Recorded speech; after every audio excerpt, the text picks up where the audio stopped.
Continuando con el evento, queremos invitar a Eduardo Esparza. Él es asesor legal del Servicio Jurídico de la CAN, es también abogado por la Pontificia Universidad Católica del Ecuador, máster en Derecho Administrativo y Derecho Económico Internacional por la Universidad San Francisco de Quito y la Universidad de Barcelona.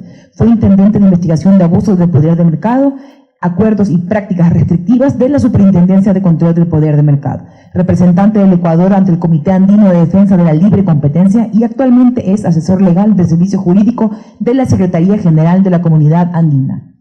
Bienvenido. Buenos días con todas y todos.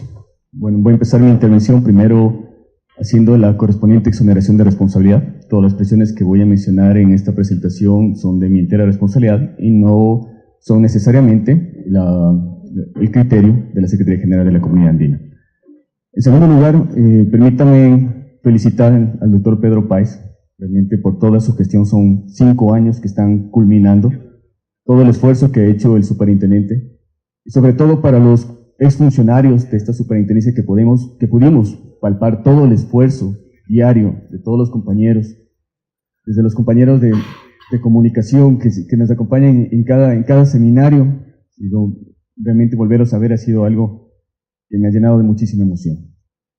Como efectivamente ha manifestado el doctor Pedro Páez, son varios seminarios, y sobre todo lo que se ha pretendido es generar inquietudes, que la gente se entere, que la gente esté informada, que la gente conozca, que existen otras herramientas justamente para evitar conductas anticompetitivas, evitar los abusos. Me parece algo muy loable la presencia de todos los jóvenes. Efectivamente comparto con el doctor Pedro Páez, de estas ponencias ustedes podrán sacar a lo mejor varios temas de tesis. Espero con estas inquietudes que les voy a plantear a ustedes que se puedan generar varias de sus tesis. De igual manera, en la Secretaría General de la Comunidad Andina nosotros estamos a las órdenes si tuvieran alguna otra inquietud o los pudiéramos apoyar con un poco más de bibliografía. Voy a hablar específicamente sobre la decisión 608. No voy a hacer tanto énfasis en la parte procesal, más bien como les había manifestado, lo que quiero es generar inquietudes en ustedes. Quería citar a Confucio, y es básicamente lo que yo quiero hacer en mi presentación. Él decía, y voy a parafrasear: oigo y olvido, veo y recuerdo, hago y aprendo. ¿Qué es lo que quiero hacer con esta presentación?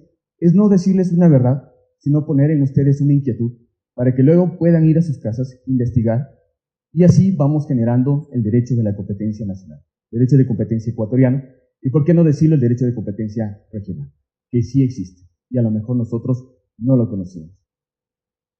Estoy seguro que pocos conocen de la existencia de la decisión 608, normas para la defensa de la libre competencia en la comunidad andina.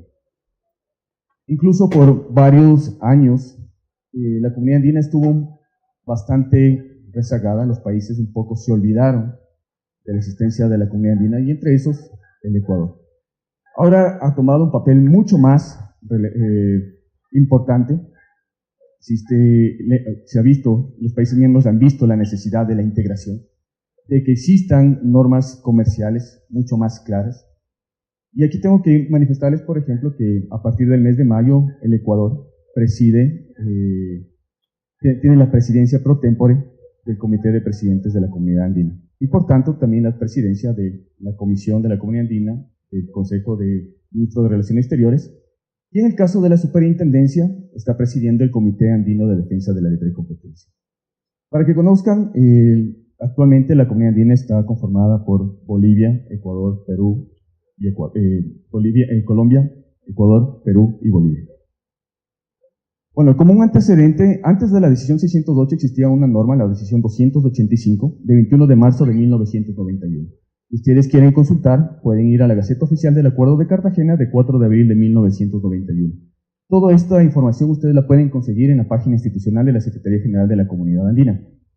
Ahora bien, la historia de esta decisión realmente, más bien dicho, no hubo mucha historia, no hubo muchos casos en los que se haya aplicado esta decisión, se dejó un poco de lado. Como ustedes se podrán dar cuenta, por ejemplo, para el año 1991 nosotros, el Ecuador, ni siquiera tenía una ley orgánica de regulación y control del poder de mercado, no tenía una ley de competencia. El ámbito del derecho a la competencia era totalmente ajeno para nosotros. Lo que no ocurría, por ejemplo, en Colombia y en Perú, que ya tienen una larga historia del desarrollo del derecho de la competencia. Ellos tienen mucho más de allá de 30 años, por lo menos, de todo el desarrollo. Eso es algo que, y lo voy a decir como ecuatoriano, no como funcionario de la CAN, esa es una clara desventaja que nosotros tenemos. El doctor Pedro Páez mencionaba, por ejemplo, las becas que se han ido otorgando durante estos años, pero algo que se ha dejado de lado es, por ejemplo, el derecho económico internacional, el derecho comercial internacional. En el campo de los abogados, por ejemplo, hemos estado acostumbrados aquí en el país a las ramas tradicionales del derecho, el derecho de tránsito, el derecho civil, el derecho penal, pero no nos hemos dado cuenta que existen otras ramas del derecho que no han sido explotadas y que realmente pueden generarles a ustedes, a los jóvenes, oportunidades a futuro, ustedes especialistas.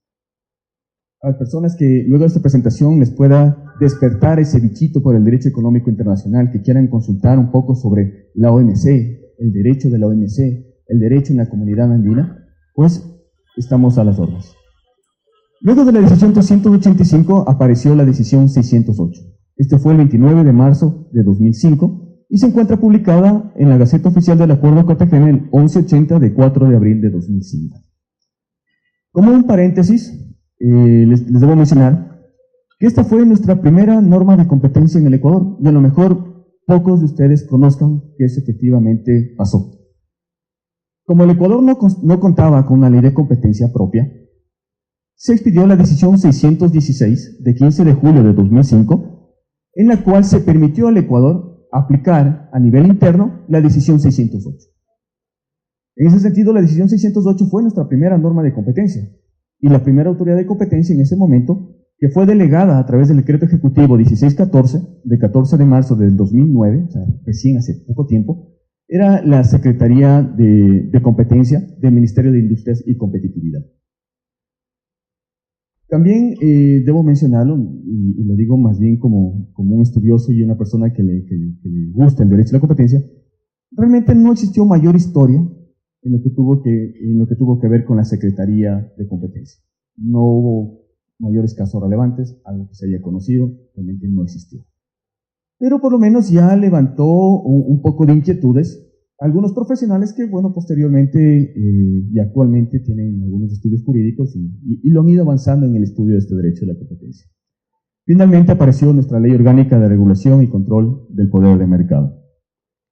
Ahora, muy bien, como bien me había manifestado el doctor Pedro Páez, el ámbito territorial de la Ley Orgánica de Regulación y Control del Poder de Mercado no circunscribe únicamente a lo que sucede en nuestro país.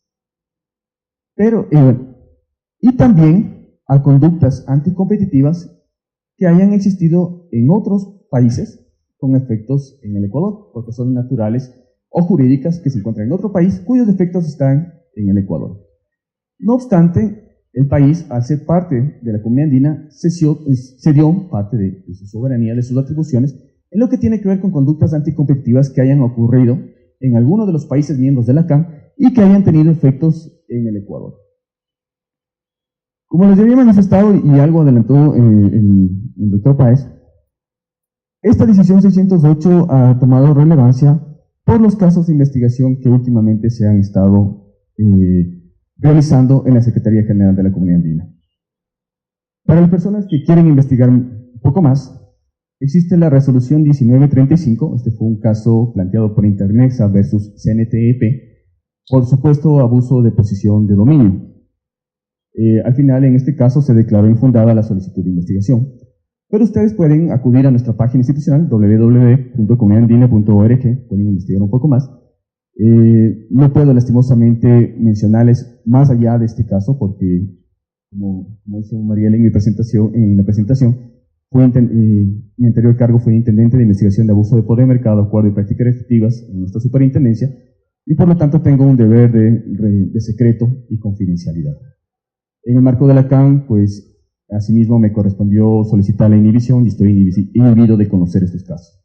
Sin embargo, los pongo a ustedes a su consideración para que los puedan investigar. Ustedes en la página web pueden ir a la resolución 1935 y ya se podrán dar cuenta un poco del avance que ha venido en el estudio del derecho a la competencia ya en la CAN, de la Autoridad Regional de Competencia. Es importante aquí también hacer un paréntesis.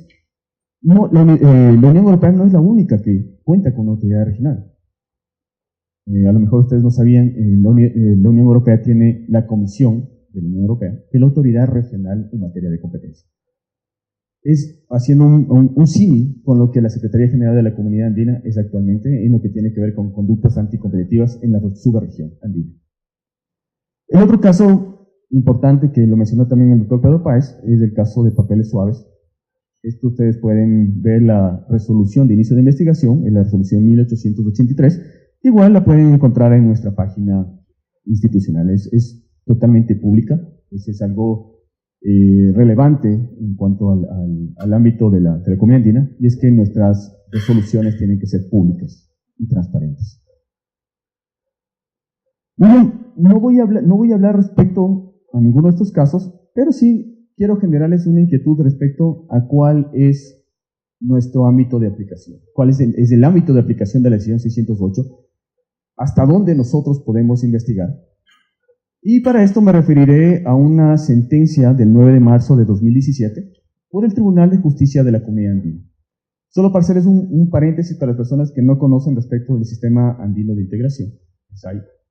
Existen varios órganos de integración, entre los que se encuentran la Secretaría General de la Comunidad Andina, como el órgano ejecutivo de la Comunidad Andina, y también tenemos un órgano jurisdiccional, que es el Tribunal de Justicia de la Comunidad Andina, que básicamente revisa las resoluciones de la Secretaría, revisa que estas no adolezcan de algún tipo de nulidad, también revisa las decisiones de la Comisión y del Consejo de Ministros de Relaciones Exteriores. En el caso que les traigo a colación, fue un caso de competencia en el que se planteó una acción de nulidad por una resolución de la Secretaría General de la Comunidad Andina. Y el caso que se lo planteó a la Secretaría era por una investigación por posible colusión en un proceso de licitación internacional en el año 2011.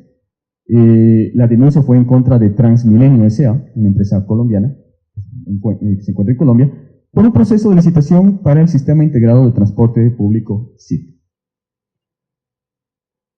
Bueno, ¿cuáles son los puntos controvertidos de los que quiero más bien dejarlos a ustedes para su investigación posterior? Los puntos controvertidos en esta sentencia tienen que ver con la naturaleza del alcance de la acción de nulidad, la prescripción de las decisiones de libre competencia en la decisión 608, la falta de motivación fue otro de los puntos controvertidos, y el efecto real que establece la decisión 608. No me voy a referir a la naturaleza de la acción de nulidad porque no es materia de este seminario, tampoco la falta de motivación porque eso es más bien para poder analizar, valga mencionar que no procedió estos alegatos. Pero sí me voy a referir a la naturaleza y alcance, a la prescripción de la acción de la libre competencia y al efecto real de la decisión 608. Muy bien, el artículo 43 de la decisión 608 establece que las infracciones a la libre competencia previstas en esta decisión prescriben en el plazo de 3 años de haberse realizado la conducta.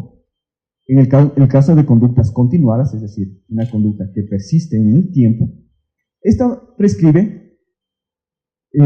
Los 3 años se cuentan a partir del día siguiente en aquel que cesó la conducta. Es decir, se ocurrió aquí un acuerdo, esa conducta continuada persistirá hasta que se rompe el acuerdo.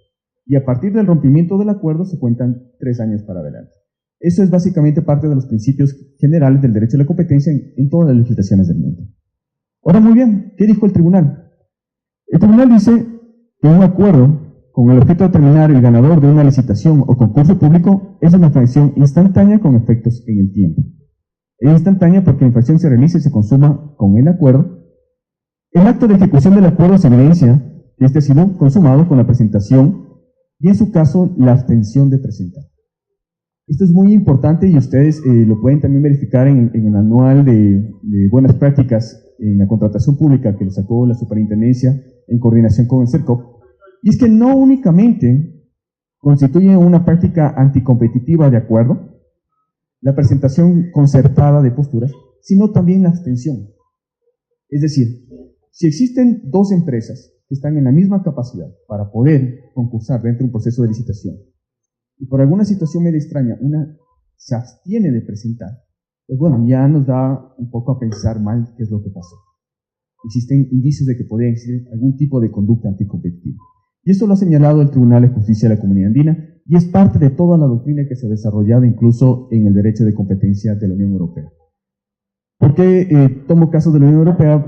Nuestra legislación está mucho más apegada hacia el derecho europeo más que hacia el derecho anglosajón o el antitrust. Muy bien, dice que esta clase de acuerdo pueden probarse con pruebas directas o indirectas, existen indicios y presunciones, y de haber existido un acuerdo, este se habría consumado también en la fecha de adjudicación. Es decir, el momento de adjudicación es cuando efectivamente ya se ve que se ha consumado el acuerdo. Si cuando la investigación se inicia de oficio en la Secretaría General de la CAN, y es algo que también lo ha establecido el tribunal, el plazo de prescripción se suspende con la resolución de inicio de la investigación.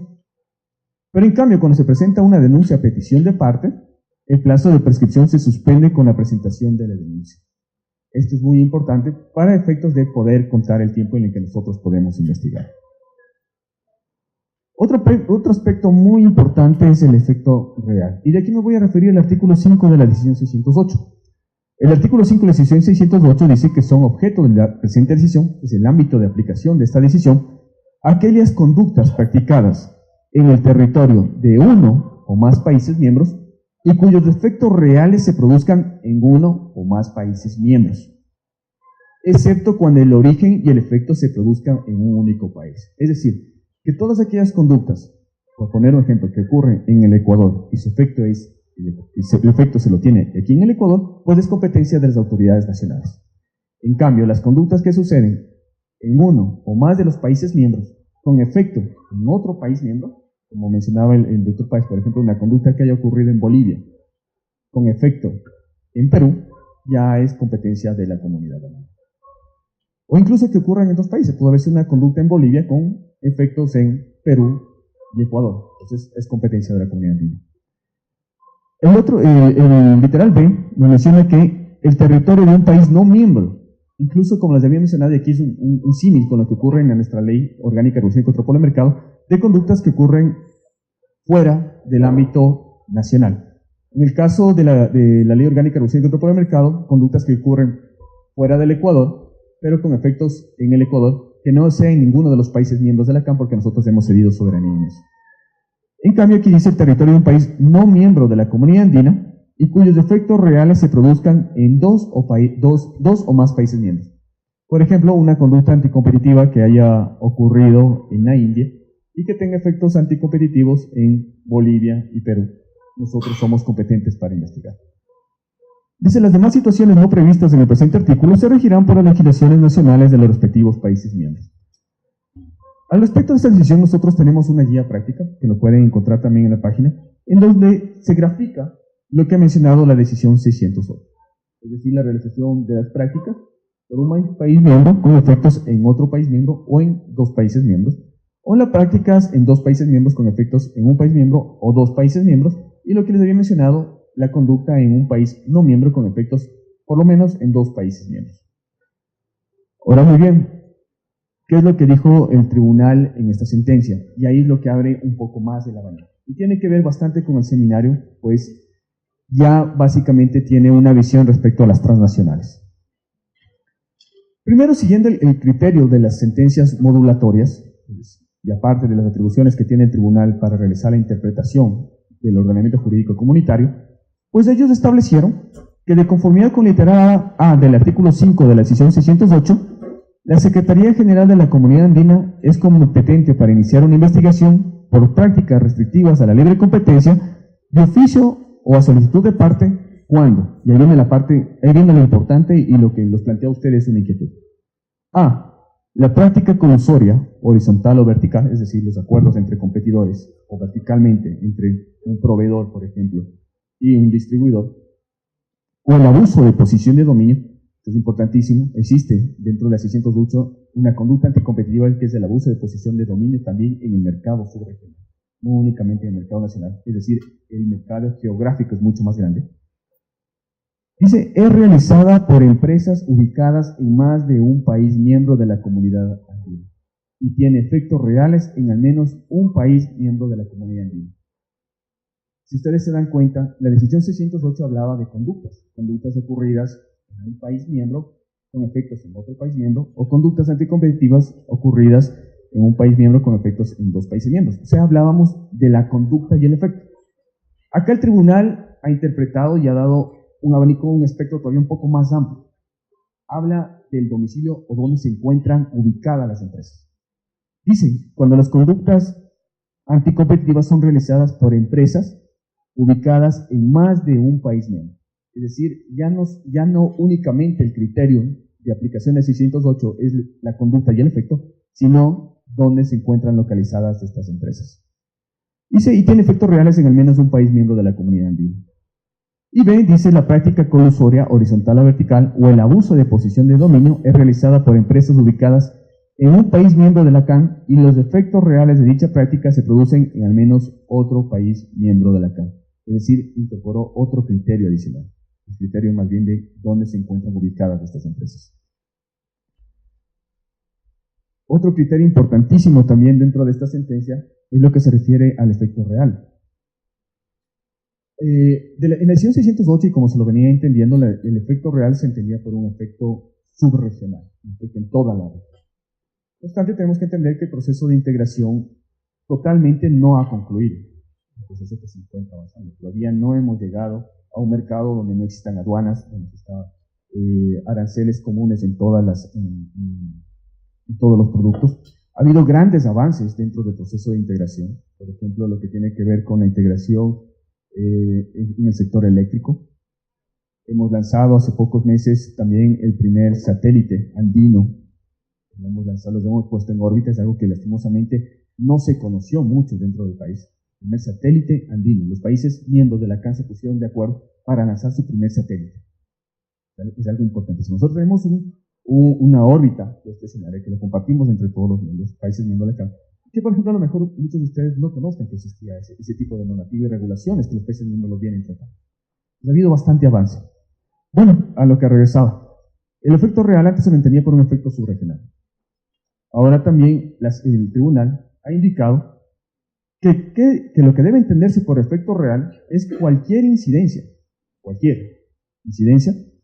afectación, distorsión o modificación sobre la oferta o demanda en el mercado o comercio subregional correspondiente, lo que puede comprender el precio de los productos, servicios o demás condiciones de comercialización, la cantidad producida, la calidad de los productos o servicios, los canales de aprovisionamiento de los insumos o los canales de distribución o comercialización.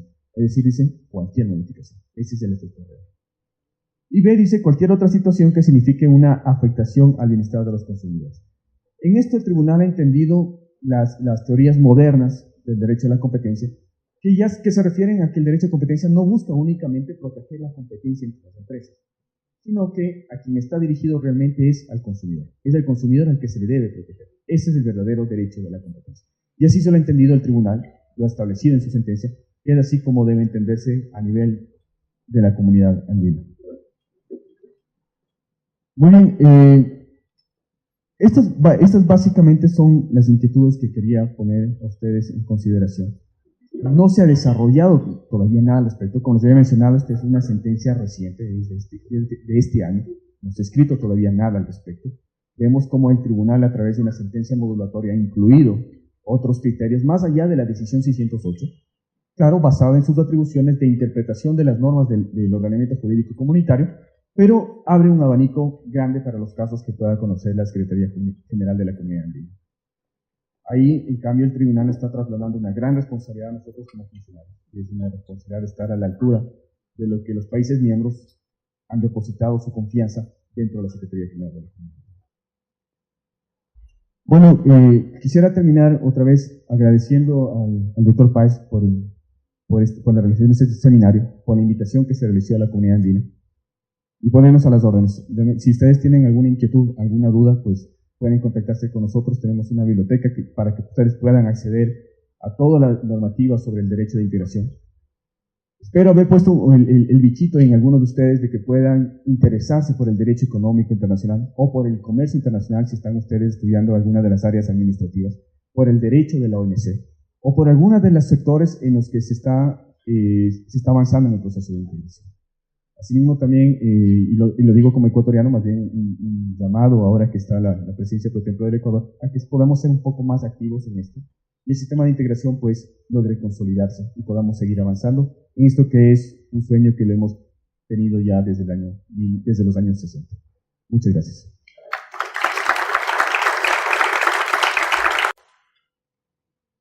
¿Alguien tal vez tiene alguna duda?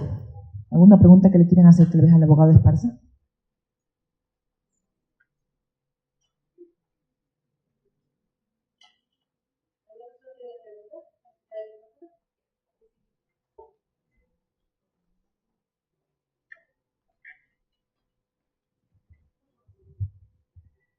Mi nombre es Galo Ponce, doctor. ¿Cuál es la posición de la CAN cuando países vecinos nuestros que pertenecen a la misma comunidad, hablo de Colombia y Perú, ellos devalúan la moneda y le ponen una situación bien precaria a los esfuerzos de exportación que puede ser nuestro país? Bueno, respecto a esa pregunta, lastimosamente no la puedo responder. Efectivamente había mencionado yo que mi criterio era personal. Yo no represento la posición de la comunidad andina, estoy aquí como expositor invitado. Y al respecto, realmente, lastimosamente, no le puedo contestar. Bueno, pero un comentario en este sentido sí creo que es válido. Si es que el Ecuador está haciendo grandes esfuerzos por tener una mejor productividad, y en el momento de que esta productividad es altamente interesante, como nuestra economía es dolarizada, y más o menos vendemos lo mismo que venden nuestros vecinos, ellos rápidamente devalúan su moneda y a nosotros siempre nos ponen en desventaja. Como una reflexión general, yo siempre me vengo cuestionando si es que realmente es bueno para el país seguir perteneciendo a la CAN cuando tenemos una economía dolarizada. Entiendo que usted no puede dar una opinión, pero esto dejo para consumo de los demás. Gracias. Sí. Bueno, al respecto, ¿qué le puedo responder? Y me parece muy valioso lo que usted menciona. Es efectivamente interesarnos más respecto a eso, ¿no? Por ejemplo, el criterio que usted lo acaba de mencionar, sería muy interesante que algunos de los chicos que se encuentran aquí presentes puedan formular una tesis, ¿no? ¿Realmente nos conviene o no nos conviene estar en la CAN? ¿Cuáles son las herramientas de defensa comercial que sí las existen? Dentro del Acuerdo de Cartagena existen varias herramientas de defensa comercial, como son las salvaguardas, que los países miembros están en su derecho de aplicarlas cuando así lo corresponde, cuando existe, por ejemplo, una afectación en la balanza de pagos del país. Cuando existe también la posibilidad de una salvaguardia cambiaria que no está totalmente regulada, pero está en el Acuerdo de Cartagena. Por ejemplo, sería muy interesante que lo puedan investigar, ir un poco más allá de qué se trata esto. Existen también otras herramientas de salvaguardia que están en el marco de la OMC y que se lo plasma dentro de la comunidad andina. Cuando existe, por ejemplo, un exceso de importaciones que generan un daño grave dentro de la economía del país. Entonces, el país miembro puede utilizar estas herramientas de defensa comercial. Lo importante, y creo yo, es que nos informemos, que conozcamos más, y que todos los jóvenes que están aquí pues se interesen más en esto. Que las universidades hagan el esfuerzo por traer ese tipo de materias. Y aquí me gustaría hacer un paréntesis. Realmente en ninguna de las universidades se enseña Derecho Comercial Internacional. En ninguna. Ha habido varios esfuerzos, veo algunas aproximaciones, sobre todo con la Universidad de San Francisco. Antes de viajar a la comunidad andina, estuve en un seminario, incluso trajeron una persona bastante conocida en el ámbito de la OMC, que es Peter Van de Bosch. Lo trajeron para darnos una exposición respecto a cómo es el derecho de la OMC. Pero no se ha ido avanzando más allá.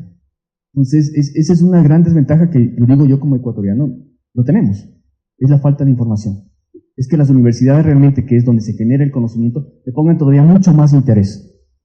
Que los jóvenes abandonen un poco las ramas tradicionales y vayan por estas ramas que les pueden generar a ustedes todavía una ventaja competitiva más allá. No se olviden que el mundo no es solamente el territorio en el que estamos, y eso lo digo como un criterio personal. El mundo es mucho más amplio. Las tecnologías de la información nos conectan todavía mucho más. Simplemente es cuestión de interesarnos por otras ramas, interesarnos por idiomas, es el fundamental, el conocimiento de los idiomas, y el conocimiento de las tecnologías de información. Entonces, ese sería mi criterio. Es básicamente, conozcamos todas las herramientas comerciales y un llamado a las universidades para que efectivamente comencemos a investigar esto más. Solo como un paréntesis, para poder conocer esto, por ejemplo, a mí profesionalmente tuve que salir fuera del país para poder conocer respecto a esta rama. Lastimosamente aquí en el país ninguna universidad me podía dar ese conocimiento. Muchas gracias, Tepa. Gracias, buenos días. Soy Marcela Alvarado del CIPAE. Usted hacia el final de la presentación decía que en lo que va del año aún no se han realizado, no sé cuál es el léxico que se debe usar, pero investigaciones, sentencias, aún aplicando esta normativa. ¿Por qué? No he mencionado que investigaciones. Lo que había mencionado es que esta sentencia es bastante reciente y no se han realizado, tal vez el término que lo utilicé fue investigaciones académicas. O sea, que no hayan utilizado como un tema de desarrollo doctrinario, o sea, que los chicos presenten como una propuesta de tesina para que lo puedan desarrollar en las universidades. Eso era lo que quería mencionar. Es decir, que esta sentencia, como es bastante nueva, todavía no ha habido algún conocedor que quiera desarrollarla mucho más allá. O sea, que quiera decir, bueno, ¿qué es lo que quiso decir el tribunal? ¿Qué es lo que, ahora, cómo cambia el espectro con lo que dijo el tribunal? ¿Qué se entiende por esta decisión y lo que dice la decisión 608? Y la guía de aplicación de la 608, que es un documento informativo que también está en la página de la Cámara. Entonces, la pregunta sería si ya se ha aplicado esa sentencia, esa decisión. Nosotros, como había mencionado el doctor Páez, tenemos casos que se están investigando que no nos podemos referir, pero como es bastante nueva, realmente no se ha estado pensando, no se ha pensado realmente con esa especie. Es algo más bien que yo quería generar esta inquietud. Presentar un caso ante la comunidad andina, ¿sabe? Hay que tener los indicios suficientes. Generar un indicio, como cualquier denuncia que uno presenta a una autoridad, tiene que estar debidamente motivada y sustentada. Y ya cuando es un tema comercial, ya internacional, no siempre puede haber ese tipo de conductas como puede haber en el ámbito nacional. Por ejemplo, mencionaba el doctor Páez, prácticas desleales, conductas de engaño, o sea, es mucho más evidente y es mucho más fácil motivarlas. A nivel internacional es un poco más complicado porque estamos hablando de varios países, conocer qué es lo que se está sucediendo en el mercado de varios países, y es algo que no es muy frecuente. Y eso pasa igual en las otras autoridades regionales de competencia, en la Unión Europea, por ejemplo. No es que cada año existan 500 o 600 casos, no. Son casos puntuales cuando se ha llegado a determinar que existen indicios necesarios para iniciar una investigación. Gracias.